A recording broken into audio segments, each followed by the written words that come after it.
Onions can be very easy to grow in the garden. And for many gardeners, the very first time you grow onions is after a trip to the nursery where you buy a little bunch of those little dried plants called sets. Or maybe you buy a little bag of onion bulbs and plant those. But there's a third option that's just as easy and maybe better for you. Join me today as I show you how to start onions from seed.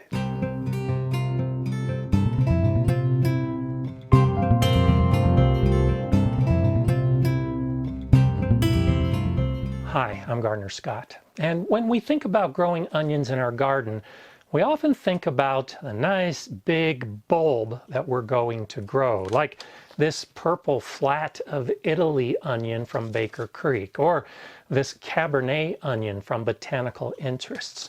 These are great onions to grow, and it's so much fun to see the bulb growing, and then we harvest it, and the taste is just incredible.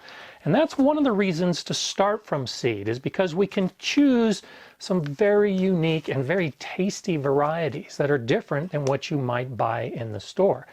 But to start from seed, we really need to anticipate many months ahead, because it takes a long time for these little plants to develop into that big bulb.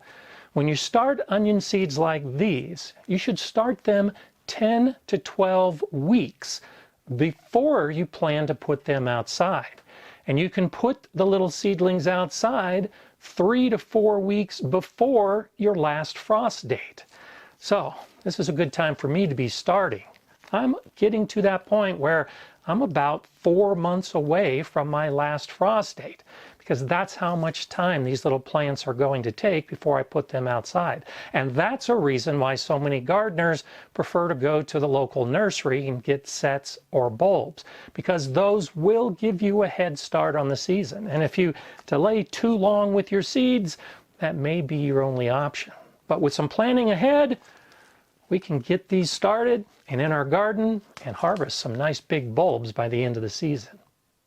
All we need for starting the seeds is a good seed starter mix, and then some cells or a tray to put the mix into, and that's where we'll start the seeds. Now, if your last frost date is fast approaching and you're within that 4-month window, don't worry, you can still start onion seeds indoors. You may not get that big bulb by the end of the season, but you can harvest onions at any point during their growth. Instead of waiting for the bulb, harvest them as green onions with the smaller bulb that you can use in cooking and in your salads. Or consider leaving them in the ground if you are in a mild winter area. They'll overwinter, and then the bulb will continue growing in the second season. That's basically what's happening when you buy those little bulbs at the nursery. Those are plants that have already grown for the first season, and you're just putting them in the ground to get the big bulb development for the second season.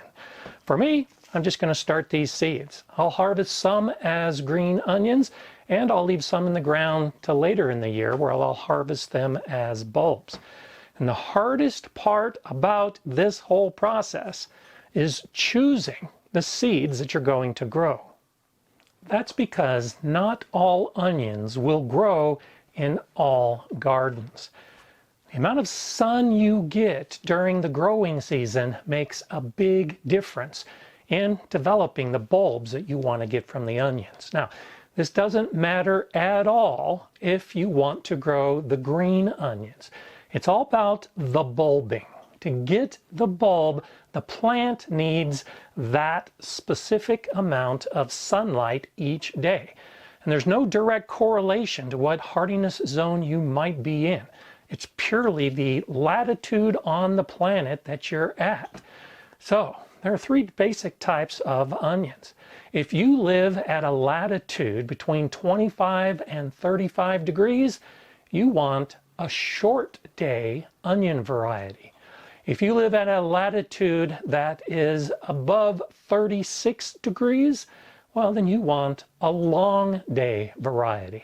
And for those of us that are in the middle, between 32 and 42 degrees latitude, you should choose an intermediate day onion.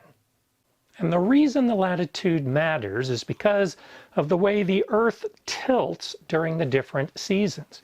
And so during the summer, as the planet tilts, well, those regions that are closer to the pole gets more sunlight. And those regions that are closer to the equator get less sunlight. And so as far as the onions are concerned, in the northern hemisphere, those that are growing in the north have a longer day. That's why you choose a long day variety. Those in the southern United States have a shorter day during the summer by comparison. That's why you choose a short day variety of onion. And so when you look at the packages, most of the packages will tell you, like in the case of these two onions I'll be growing, that they are intermediate day varieties. You should look for the type of variety that matches best for you, but you won't always see it. For instance, on this package of Walla Walla onions, nowhere on this package does it tell me if it's short day, intermediate day, or long day. But Walla Walla is in the state of Washington, which is in the north, which means that this is a long day variety because Washington State gets a lot of sun during the summer. Vidalia onions are also a very popular variety. Well, they come from Vidalia, Georgia, in the southern United States. So that is a short day variety of onion. It all has to do with the amount of sustained sunlight that those plants are getting. And that's what's going to trigger the bulb development. If you don't choose the proper variety for your area, you'll still get some bulbing, you'll still get some good onions, but you probably won't get something that looks like the picture on the seed packet. There are some keywords that might be on some of the packages to give you a clue as well. Sweet onions tend to be short day varieties. Spanish onions tend to be intermediate day. And if you see that the onion is good for storage, it's probably a long day variety. But of course, and this is why starting from seed is so good, you can find long day varieties that are sweet, and you can find short day varieties that are good for storing. I'll begin by filling my containers with my seed starter mix. Now you can use a bag mix, or like me, I make my own blend. Regardless, start with a moist mix. A moist mix is one that you can squeeze and it tends to hold its shape, but when you squeeze really hard, no water drips out. A moist mix will really help the germination because a lot of the ingredients in these mixes, be it cocoa coir or peat moss, really needs a lot of moisture before it can be used. With my tray filled with the potting mix, I'm ready to put the onion seeds in. Now, I'll often use an open tray like this when I'm starting a lot of the same onion. But today I'm going to be doing those two different types, which is why I'm using these larger cells. I've gone ahead and made some plant tags, so I'll mark which ones are going to go in which section. So half will be the Cabernet and half will be the flat of Italy. Always read the seed packet because in most cases it'll tell you what you need to know. And what I need to know is that the onion seeds are going to be sown 1/4 inch deep. Now I'm going to show you 3 different methods to get your seeds 1/4 inch deep. But I'll begin by taking my seeds and then sprinkling them on the surface of this tray. I'm just sprinkling a pinch of seeds in each of these cells. I'm not so worried about the exact number right now. It might be 4 seeds, it might be 8 seeds. Because these are bigger cells, I can do a lot of seeds. If you're using smaller cells, you might only do 2 or 3 seeds each. And so this first onion is done. Now I'll go ahead and go to the Cabernet and do the same thing.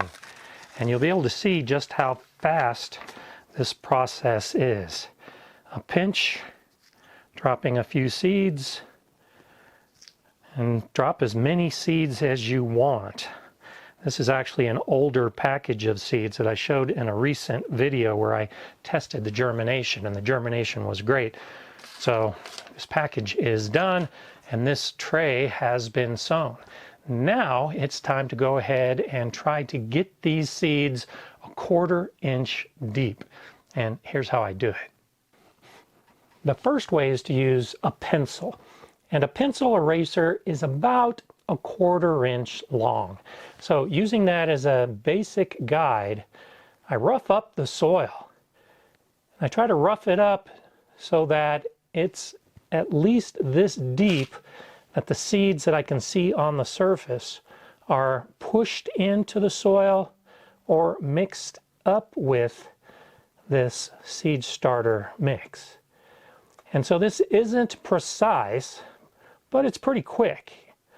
And if some of the seeds are a little deeper, it's okay. If some of the seeds aren't as deep, it's okay. You can still expect some pretty good germination by just roughing up the soil and pushing in a seed anytime you see it. A second method I like to use is to put a light coating of the starter mix on top of the seeds that I've just sown. And so if this is about a 1/4 inch deep, now those seeds have been buried a 1/4 inch deep. And then the third method that I'm beginning to use more and more is to do the same thing, but using vermiculite as the cover on top of these seeds. And putting this vermiculite about a 1/4 inch deep on top of these cells. The vermiculite is very light, and so these seeds will be able to push right through it with absolutely no difficulty. And one of the benefits, one of the reasons I use this more and more, is that the vermiculite on top will hold some moisture. So it does help the seed with the germination. But it also helps cut down on fungus gnats. The fungus gnats are typically going to be in that moist soil, and they don't tend to be as prevalent when you use something like the vermiculite. And so this tray has been sown and the seeds have been covered.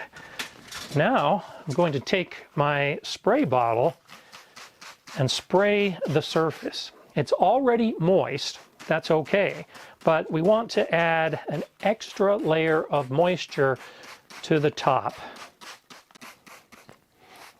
And I want to wet the surface pretty well. That'll help some of this soil settle on top of the seeds. It'll give some of that moisture to the vermiculite and help it settle on top of the seeds. And then it also helps create a nice humid environment that the seeds are going to need for germination. Now, it doesn't do much good to start with a moist mix and then go to the effort to spray everything without trying to maintain the humidity for germination. And so most trays like this are going to come with a humidity dome. We're going to go ahead and cover it, and that'll help hold in all that moisture. We shouldn't have to water this again between now and when these seedlings begin to germinate and grow. If you're using any other type of container, also cover it. You can cover it with a plastic bag or any other type of dome, but we want to hold in the moisture at this time. Now we can get these underneath some lights. And so now I'll put these underneath lights on my plant stand. Now it's going to take at least a week for these seeds to germinate, so I don't need light right now. When it's time, I'll just turn this light on and I'll have it connected to a timer to give these about 10 to 12 hours of light in the beginning so that the growth starts. For now, because it doesn't have to happen right away, I'll turn it off and let these seeds absorb some of that moisture and begin the germination process. After they germinate and begin growing, onions become a pretty durable plant pretty quickly. And so once all of these little seedlings develop 3 leaves, I'm planning on transplanting them into other containers. And then they'll grow in those containers until they go outside. Because remember, it's going to be many months before I actually put them outside. But I like starting in the seed starter mix that's light and fluffy and allows the opportunity for those roots to quickly grow and quickly develop. You can start the onion seeds in a potting soil. They might not grow as quickly, but you should have pretty good results. The seed has everything it needs to grow into a seedling, which is why I like this mix. But the plant is going to need additional nutrients, which is why I'll transplant into a potting mix that can provide nutrients for those plants until they go outside.